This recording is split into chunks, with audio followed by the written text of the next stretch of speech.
Hello, and welcome to American Aaron Wargaming. This is a special battle report for Modulorka Zombies, the special Orktober minigame released by Mr. Modulorka. Unlike the regular game, this minigame features an ever-spawning horde of zombies descending upon the survivors who are trying to hold out for as long as they can. I'd actually playtested a couple versions of the rules early on, but this was my first run-through of the final release rule set. To start the game, you build a 22 by 30 inch board. One of the short sides is designated as the north, which is where most of the zombies will spawn from. The opposite side is, unsurprisingly, the south. Zombies can spawn on that side, but it's rarer. For my setup, the north is on the right side of the board, and the south is to the left. The board is recommended to be very terrain dense, so I laid out just about all the terrain I have. The only restriction is that since zombies spawn on both the northern and southern edges, terrain shouldn't be placed to block that from happening. There are 6 supply drops labeled 1 through 6. Before each survivor activates, you make a spawn roll. That tells you which zombies are going to arrive, where they arrive, and the number that you roll also adds an item to that matching numbered supply drop. Those drops have to be set up at least 5 inches from each other. From my prior runs, I'd learned that it was best to keep them as close as possible, and as close to the center as possible as well. It's worth noting that there are excellent models available for the survivors, zombies, and the supply drops available from Mr. Modulorka. However, when I was doing my playtesting, not all of them had been released, so I whipped up these papercraft ones. Also, my 3D printer has been malfunctioning recently, and I was more interested overall in getting the game time in than fighting with the printer and getting that up and running. The next thing you need to do is set up the survivors within 6 inches of the center and at least 3 inches away from each other. There are 4 unique survivors. Jefe, who has a shotgun and a chainsaw arm. He's a bit of an all-rounder, being able to attack fairly reliably in both melee and at ranged. His shotgun gets better if he gets a close range shot as well. If he takes down a zombie, then he gets to take an additional action before his turn ends, letting him build up crazy combo kill chains. Groovy. Jazork is a melee tank. He's got a clobber skill of 4, so hits most zombies on a 2 or better. He also can slash and hit every zombie in melee range in a single swipe. Also, if he gets a hit in melee during his turn, he heals 2 HP. Combine that with his starting whopping 10 HP to start, and he's going to be sticking around for a while. Busta is the team's gearhead. He doesn't have any melee option, but his photon pack can hit everything in a 24-inch line. He's also got a stun trap, which can pin or even stun whatever it hits. His clobber skill of 2 puts him on par with most of the zombies, which isn't great. But if he gets mobbed, he can always trigger the total photonic reversal, which will deal 4 damage to him, half of his starting health, but also 6 to anything else within a 2-inch radius. Finally, we have the sneaky Dakzun. His crossbow is a bit of a wild card, dealing damage equal to the result of the aim roll, so he can possibly snipe down the 6 HP total bloat orcs in a single shot. His knife is decent, backed up by a clobber skill of 4, but if he hits in melee, or if he gets hit, he can unpin and make a reactive move to get out of trouble. Finally, he has a special ability, Hoodwink, where he swaps positions with another survivor. Could be useful for getting himself out of trouble, at least at someone else's expense. I set up Dakzun, Jefe, and Busta in the upper levels of the ruin so they could get decent sight lines to any spawning zombies. Jazork is set up in a gap to try to funnel them towards him. With all that done, we were ready to get going. Normally, the game is played until all the survivors are downed or zombified, but it was getting a bit of a late start. The rules had literally just come out, and I wanted to get a game in as soon as I could. My previous record was 7 turns, and the turn counters I have go up to 10. So my goal was to make it through 10 turns, or die trying. The first spawn roll of the game is a 6, so we are not easing into this at all. That 6 means that the Rat King, the boss zombie, spawns in alongside 2 Zomborks and 2 Zomgobs. While the Rat King is on the table, instead of spawning on the board edge, any newly spawned zombies spawn in base contact with that monstrosity. It's slow, but it also hits really hard. The spawn roll as a 6 also puts an item in the supply drop in the middle of the board. I decided to activate Dakzun first. He shifted a bit to be on top of another supply drop in case that one pops up. Then he takes a shot through cover at the Rat King. Normally he hits on 2s, but with the cover he needs a 3 or better. Fortunately, I get a 4, so he not only hits, but due to his crossbow's rule, he does 4 damage. That's half of the Rat King's health in one shot. Not bad. After a survivor activates, the zombie closest to the survivors gets to go. In this case, one of the little Zomgobs is up, and they are freakishly fast, able to take 3 movement actions, giving them an 18-inch threat range, and they're able to attack after moving that long distance. This one makes its way to Jefe, and with a 4 it's able to scratch him for a point of damage, and a pin token which will hold him in place. After the zombie's activation, we roll to spawn again. I got another 6, but there can only be 1 Rat King on the table at a time. However, it does bring on 2 more Zomborks and 2 more Zomgobs. There isn't enough room to spawn them all next to the Rat King, so the Gobs come in off to the side. Not wanting to get all mixed up in melee yet, I had Busta activate next. He couldn't draw a good line for his photon pack, so he opted to use his stun trap. Even through cover, it managed to hit, putting a pin token on most of the Zomborks and the Rat King. That'll slow them down and hopefully let us thin the herd a bit. The next zombie activation was another Zomgob, which rushed Jazork but failed to scratch him. Cycling around, we have another spawn roll. A 2 means that no zombies spawn at all, but a supply drop 2 gets an item. I wasn't quite ready to activate Jazork yet, so Jefe was up next. The first thing he did was unpin, and then used his chainsaw arm to chop up the Zomgob that hit him into teeny tiny pieces. And this gives him an extra action, which he used to shotgun down the Zomgob attempting to fell Jazork. Since the terrain was in the way, he wasn't able to get any more shots off this turn. So instead he dropped down to the supply drop and pulled out a dose of Zombigon. This was great, because if a Surviva is downed, they're not actually out of the game. A dose of Zombigon can get them back up on their feet again, only with 2 HP though. The next Zomgob charged Jazork and actually managed to get a point of damage on him with a roll of 5. However, Jazork opted to counter, and with his Cloud skill of 4 and the Zomgobs at 2, a 2 on the die gave him the kill. It also healed the point of damage that he'd taken. Jazork also has a special rule for when he hits an enemy with a Klaba attack, he can also make a 3-inch move. So he pulled further into the fort to draw the enemy forces into a kill zone. Even though Jazork had countered instead of taking a normal activation, a spawn roll still needs to be taken for him. This time it was another 2, so no new zombies and no new supply drops. Drop number 2 already has an item on it and they don't accumulate. Once all the Survivas have activated, the rest of the zombies get to take their turns. However, due to Busta's stun trap, most of them don't make it into the fort. Only one Zomgob which fails to connect with Jazork, which brought us to turn 2. The first spawn of turn 2 was a big one. 2 Zomgobs, 2 Zomborks, and a Bloat Orc. These nasty suckers give anyone they hit a burn token instead of a pin token, which means they'll take damage until spending an action to stop the burning. Also, when they die, every model within 2 inches of them takes 4 damage, which is enough to knock out Zomgobs and even full Zomborks in one hit. Since the Rat King is still on the board, they all spawn danger close to the Survivas instead of back at the board edge. The spawn roll of 5 also places an item at the supply drop next to Busta, who activates next and pulls out a grenade. That's handy. You can toss it anywhere and make every model within a 2-inch radius take 2 damage. This is slightly different from regular Modulorka's rules for grenades, so if you're used to them it can take a little bit of getting used to. Busta tries to lance some Zomborks, but fails his shot. The Zomgob trying to solo Jazork goes next, but also fails. The next spawn roll was 1, which also doesn't bring on any more zombies, but it does add an item to another supply drop. The Rat King can be a real problem if not dealt with, so Dakzun activates next, drops back a bit, and then drops the Rat King with another 4 damage. Perfect. One of the Zomborks closes with Jazork, but flubs the landing. The spawn roll is another 2, so no new zombies, no new items. This one already has one on it. Jefe activated next, popping a Zomgob. Fortunately, friendly models don't hinder line of sight. Then he hit the Zombork who just activated. At within 4 inches, Jefe's shotgun gains +1 to its aim roll and +1 to its power. So the Zombork takes 3 damage and is hanging on with just 1. Then the Zombork charges into Jazork and lands a hit. It should have done 2 damage instead of 1, so he should have 8 left, not 9. That's my bad. However, it didn't end up mattering because Jazork countered and killed the wounded Zombork, which restored him to full health. Then he used his evade rule to get in contact with the supply point, just in case. The next spawn was another roll of 1, 3 spawns in a row with no zombies. At the end of turn 2, the zombies close in. However, aside from one lucky scratch on Jazork, the Survivas take no damage. So it was on to turn 3. Another 1 on the spawn roll. We were going to take this chance to clear off some zombies while we could. This turn Jazork went first, clearing off 2 Zomgobs and hitting a Zombork for 2 damage. That zombie activated next and tried to exact revenge, but failed. So next up was the spawn roll and another no zombies roll. I was even switching the dice up to be sure that wasn't the issue. Jefe was up next, popping the wounded Zombork first. Then he tried to chop down another one with his chainsaw. However, both of those rolls needed to be a 3 or higher to take the Zombork down, so it only took 2 damage out of its 4 HP. It also countered, and actually succeeded, taking 2 HP off Jefe in retaliation.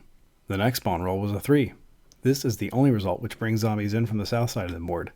So 2 Zomgobs and 2 Zomborks take to the field. Another supply drop is also gained an item. Now that 3 of them have items, no new points can gain items, at least not until one of the 3 available ones has been retrieved. Busta activated next, and opted to use his grenade, taking down the wounded Zombork and putting 2 damage on the other ones nearby. Using a grenade isn't an action though, so Busta was able to hop down and scurry over to the supply drop, pulling out another grenade. Then he drew a nice little line with his photon pack, hitting the 2 newly wounded zombies and taking them out, without hitting either Jefe or Jazork. The next zombie to activate was the one menacing Dakzun, but it failed to hit him. On a roll of a 4, we had another Bloat Orc arrive, flanked by Zomgobs and Zomborks. That also added an item to the supply drop next to Dakzun. He activated next and pulled out an HP kit. This will heal any Surviva back up to full health. Very handy. Then he hopped down to check the supply drop number 1 and got Another HP kit. Nice. Since retrieving items isn't an action, and he'd only performed one move, his second action was to take a shot at the Bloatork. A 6 would have insta-killed it, causing an explosion which would have taken out the Zombork next to it as well. However, a 1 is a total miss. Since all the Survivas had activated, it was time for the zombies. One of the newly spawned Zomborks took a chance to rush Busta, who was not as good at avoiding hits, and took 2 damage and a pin from the attack. The Bloatork charged Dakzun, but wasn't able to lug its pulsating mass fast enough to catch him. Dakzun and Busta both got swarmed, with Busta taking another scratch from a Zomgob. The Jefe and Jazork each picked up 1 hanger-on, but overall the less melee-focused team members were in a little bit of a pickle. But at least it was time for turn 4. 3 down, 7 to go. The first spawn was just another supply drop, so I had some reprieve to detangle things a bit. Busta went first, pulling back up onto the fort walls and hucking a grenade down into the zombies that had been swarming him. He didn't get to fire a follow-up shot this time, though, because he had to unpin before he could move. The Zomgob next to Jefe activated next, but couldn't reach anything important. When the zombies get to activate, priority goes to the zombies in base contact with the Survivas. So if there are multiple choices, like now, I'd roll a die and see what came up. It was good that the ones covering Dakzun didn't come up, because the other rule about zombie activation is that if a zombie adjacent to a Surviva activates, then all zombies adjacent to that Surviva get to activate. So if you get swarmed, it can go south fast. The spawn reprieve ends as another Bloatork arrives with a Zombork and Zomgob in tow. It's a little bit intimidating when you can't place all the new zombies that were supposed to be spawned because they're already on the table. This did mean that the supply drop next to Busta got an item though. Not wanting to risk getting piled on, Dakzun pulled up into the fortress walls as well, and then very nearly popped the Bloatork. After taking 5 damage, it was left with just 1. The Zomgob next to Jazork was up next, and actually managed to get a point of damage on him. Then, after rolling another 5 on the spawn die, the only thing that could be brought on was another Bloatork. Jefe was up next, and started off his turn by turning his Zomgob into paste with the chainsaw arm. Then he blew away the one next to Jazork, which was a bit of a misplay on my part, because after unpinning, Jazork wouldn't be able to move and attack. Then Jefe tried to take a shot at one of the Zomborks with only 2 HP left. Since the shot was outside of his 4-inch extra aim range, and through cover, it was unfortunately a miss. Next up was one of the Zomborks that had come in from the south side, but it failed to hit Jefe. Another 5 on the spawn dice brought on reinforcements for those 2 Zomgobs that Jefe just plastered. Like I mentioned, Jazork started the turn pinned, so had to unpin first. Then he stepped up into the gap to absorb the oncoming tide of zombies and keep them from reaching Busta. As the Survivas finished up, there were a lot more zombies in the fortress ruins than would have been ideal. And there was also a wall on the north side which was about to come down on us. As the zombies swarmed, one of the Zomgobs caught Dakzun for a point of damage. So he used his once per round ability to unpin after getting hit, and to move 3 inches to get further away from the Bloatork. However, the swarm still caught up to him and he took another hit. This one he wasn't able to dodge away from. Jazork did his job, jamming up the entrance and keeping the Bloatorks out of combat for this turn. The Zomgobs, with their freaky fast speed, were able to loop around, but only one of them managed to get into melee range with the Jefe. But there were a lot of zombies on the board at this point. I'm pretty sure that only Rat King was missing. Was that foreshadowing for turn 5? Let's find out. Well, not for the first spawn at least. I kicked off the Surviva's activations with Dakzun, who popped back up onto the ramparts and sniped down the Bloatork. He did 6 damage this time, even though he only needed 1. The popping Bloatork, though, did 4 damage in its death throws to 1 Zomgob and 2 Zomborks. 4 for 1 is not a bad trade. All of the Zomborks swarming Jazork activated next. The first one got a hit in, then the second. These attacks should have been doing 2 damage each. The Zomgobs and Bloatorks only do 1, but regular Zomborks do 2. This was one of the things that changed around a bit during playtesting, so things had gotten a little bit muddled. Fortunately, though, the last one missed. The next spawn roll didn't bring anything new in either. Jefe activated next and moved up to get a lot of bad guys in his 4-inch shotgun bonus bubble. 1, 2, then 3 Zomgobs all went down. Then he hit the Zombork with full health next to Jazork for 3 damage, ensuring that our lumbering behemoths could clear out all 3 of them when he activated next. Blocked from that entrance, one of the Bloatorks activated next and started making its way around to the other side. And with a single spawn roll, most of the past few activations casualties had been replaced. Jazork was up next and did his thing. A single swing killed off 3 Zomborks and healed him back 2 HP. That did clear the way for the Bloatork to charge in, but fortunately it missed. Busta was up next, and he grabbed another grenade from the stash. Then he tossed out another stun trap, and rolling a 6 resulted in it actually stunning 3 of the newly arrived zombies instead of just pinning them. Its functionality is the same in this case, but still pretty cool. Even with losing 1 action to the stun, the closest Zomgob was able to close with Jazork and even get a hit on him. A Bloatork appealed from the corner and hit the Jefe, setting him alight. And a Zombork rushed up and hit Dakzun as well. With only 2 HP left, 1 more hit like that would knock him down.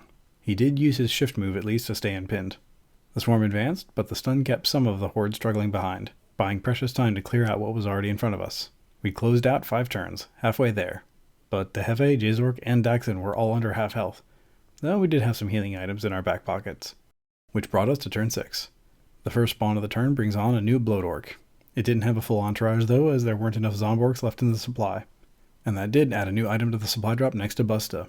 Jefe activated first for the survivors, opting not to put out the fire, but instead to back up out of burst explosion range and then shoot at the close by Ork. Unfortunately, he missed entirely. The 2 zombies next to Jazork took swats at him, but nothing landed. The next spawn roll brought on an additional Zombork. Dakzun was up next, and popped his HP kit to heal up back to full. Then he took a shot into the Ork, dropping it down to just 1 HP left. One of the Zomgobs charged Jazork, but missed. Busta was up next, and first he pulled an item for the supply drop. It was a fresh dose of Zombiegon. Then he tossed another stun trap over the board edge, pinning 4 of the freshly spawned zombies. The Zombork next to Busta charged in, but even though it only needed a 3 or higher, it failed to hurt him. The next spawn roll was a 3, but there were no zombies left in the supply to place them, so it just dropped a new item onto supply point 3. At this point, the only zombie model not on the table was the Rat King. Jazork was up next and swung wide, taking out 2 Zomgobs and a chunk out of the Ork. Then he used his evade move to back up again to get a little separation from the stunned zombies at the board edge. As the horde descended, Jazork took 2 more damage. A few of the stunned zombies were unable to join the fray, but most of them made it into the middle. There was a massive clump in the middle of the ruins, which closed out turn 6 and went to turn 7. The first spawn was a push, no new items or zombies. Jazork activated first. He didn't want to swing away this time, because if he did, he'd pop the Ork, which would hit him for 4 damage. So he unpinned, walked over to the supply pack, and pulled out a grenade. So he hucked the grenade at the Zombork in the center, which caught both Orks as well. This caused a chain reaction, popping all 3 Orks, dissolving 2 other Zomborks and 2 Zomgobs. Not bad for a turn when he didn't even get to attack.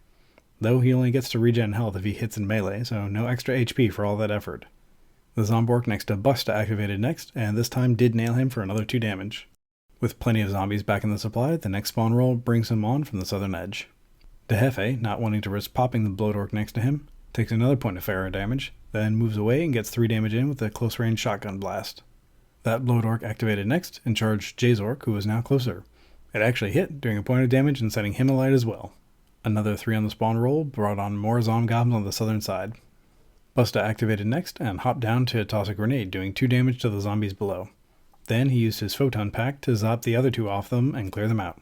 I realized that I should have pushed him up a little bit more to get the supply drop, so I did that. And then he pulled out another grenade. Nice. One of the freshly spawned Zomgobs zipped around and clawed a point of damage into Jazork. The next spawn roll brought no new zombies, just another item onto supply drop 2. Dakzun activated next and simply dropped the Zombork that was menacing him, overkilling with a total of 6 damage. After a turn that started with a mass of zombies in the fort, it was actually looking quite a bit clearer as the Survivas finished up their activations. The rest of the southern invasion pushed in, but landed no additional damage. 7 turns completed, 3 more to go, on to turn 8. The first spawn was an item right next to Jazork. Who picked it up? It was a grenade. He loves those things now. After taking a point of damage from the fire, he put that out and swatted the 2 annoying Zomgobs. This also left the Ork with 1 damage, and gave him 2 back. Then he tossed the grenade into the Zomborks who were approaching Jefe. Last turn, some Zomgobs had gone after Dakzun, but they were both unable to scratch him. At long last, a roll of 6 on the spawn table brought the Rat King back into play. Jefe activated next, first putting out his fire, though I should have ticked another HP down before doing that. Then he searched the supply drop and grabbed a freshly spawned grenade from it. Then he blasted away one of the Zomgobs that were bothering Dakzun. It was a long-range shot to one of the other Zomborks, so a 2 was not enough to drop them, unfortunately. The Ork swung into Jazork, but missed. A 1 on the spawn table brought an item right back to the supply drop next to Jazork. Dakzun activated next and took a long-range shot into the Rat King. It was a solid hit for 4 damage, and all ranged attacks which hit the Rat King automatically pin it. Then the Zombork that Jefe missed charged him, but thankfully didn't land its swing. Another bounce on the spawn table. No new zombies at least. Busta activated next, hawking a grenade at one of the Zomborks next to the Rat King to get both them and one of the Zomgobs. Then he fired his photon beam, and since it was a clear shot, the rolled 2 was enough to take them both out. The Rat King was up and then back down again before it could do anything. One of the Zomborks, though, was out for revenge and clawed 2 more damage into Busta. Then a Zomgob ran up and got the last damage through. The first Surviva was down. The rest of the zombie mob advanced, but no more damage got dealt. which brought us to turn 9, the penultimate turn of the game, assuming that the rest of the survivors could stay on their feet. The first spawn roll brought no fresh zombies. That was a good start. The Jefe activated first and clambered up onto the fort walls to get a good vantage point and range. He shotgunned down 1, then 2 Zomborks, but missed the Zomgob at point blank range. The little bugger must have juked at just the right time. It tries to paw at Dakzun in return, but fails. Another roll of 1 on the spawn table reminds Jazork about the items that are stored there. He pulls a grenade out from it, then backs up to avoid the splash, and then hucks said grenade at the Bloatork. It's not as big of a chain reaction as last time, but at least he's not covered in the ichor. He does get charged by another Zombork though, and should have taken 2 damage from that, not 1. My only excuse at this point is that it was getting quite late in the evening and things were starting to get a bit muddled. The third spawn roll also spawns no new zombies. Dakzun tries to clear off the Zombork standing over the downed Busta. Even though a 3 hit, it wasn't enough to take it down. That Zombork can't climb up the fort walls with the Jefe in the way, so it sprinted over to the other side to be ready for next turn. The final spawn of the turn was a full complement with a Bloatork, 2 Zomborks, and 2 Zomgobs. It also dropped an item next to Dakzun. On Busta's turn, he successfully avoided being turned into a zombie, then used a dose of Zombigon to get himself back up onto his feet, and then backed up as far as he could shuffle, and then zapped the Zombork that could drop him again if given the opportunity. As the survive was wrapped up, health was dwindling down, but the clock was almost up. The freshly spawned wave dove in, but didn't manage to land any damage as they pushed up. So we'd made it to turn 10. It seemed like victory was possibly within our grasp. A total party kill at this point would have been unexpected, but not impossible. Especially when the first spawn of the turn brought back on another Rat King. The Jefe activated first and dropped a grenade onto the Zomgobs that were swarming Busta. Then with a close range bonus to aim, he finished off another Zombork, and this time around he cleared away the final Zomgob that was bothering Dakzun, and using his final bonus action, he walked over to the supply point and pulled out a new dose of Zombigon. The zombies attacking Jazork activated next. The Zombork missed, but the Zomgob hit for another point of damage getting through. After another spawn with no zombies, Busta tried to photon beam the Zombork going after Jazork, but missed. That Zombork closed in and slammed into Jazork. He's only got 2 HP left. To make matters worse, another 6 on the spawn die brings in more Zomborks and Gobs. We'll have to see if they make it in before the game wraps up. Jazork closes out the Surviva's turn. He hits solidly, knocking out the Zomgob and getting 2 damage on each of the Zomborks that were swarming him. He also healed up for 2 points. As the horde closed in, the first Zomgob failed to scratch Busta after clambering up onto the fort walls. Another one reached Jazork and despite a much better roll, still couldn't hurt him. The rest of the Zomborks and the Rat King pushed up, but our survivors had held out for 10 whole turns. I wish I'd been able to keep the party rolling and see just how many more rounds I could have held out for. But at that point it was very late, and unfortunately I can't leave stuff out for the next day. But if you're not able to have unbounded game time, 10 turns definitely felt like it was a good benchmark to get to. I think I got pretty lucky in some cases, but also stacked the deck a little bit in my favor. Placing the supply drop so that items arrive in safer locations when the big swarms of enemies spawned in helped a lot. I learned that during one of my playtest games and put it to good use here. I know a few times I messed up the damage counts, but I don't think in the end that made a very big difference. I do want to say though, that this was a really fun playthrough. It got really intense. That massive Bloatork chain reaction was just perfect. I'd highly recommend giving this minigame a try. Solo and co-op modes are always nice to have for tabletop games, and Zombies is one of the best ways to get players working together. Even though I have this papercraft set for the game pieces, I'm hoping that soon I'll be able to get a full 3D printed set, and maybe even be able to try out the co-op version next time around. So keep your eyes out for that. That's it for now, and don't forget, way's the best.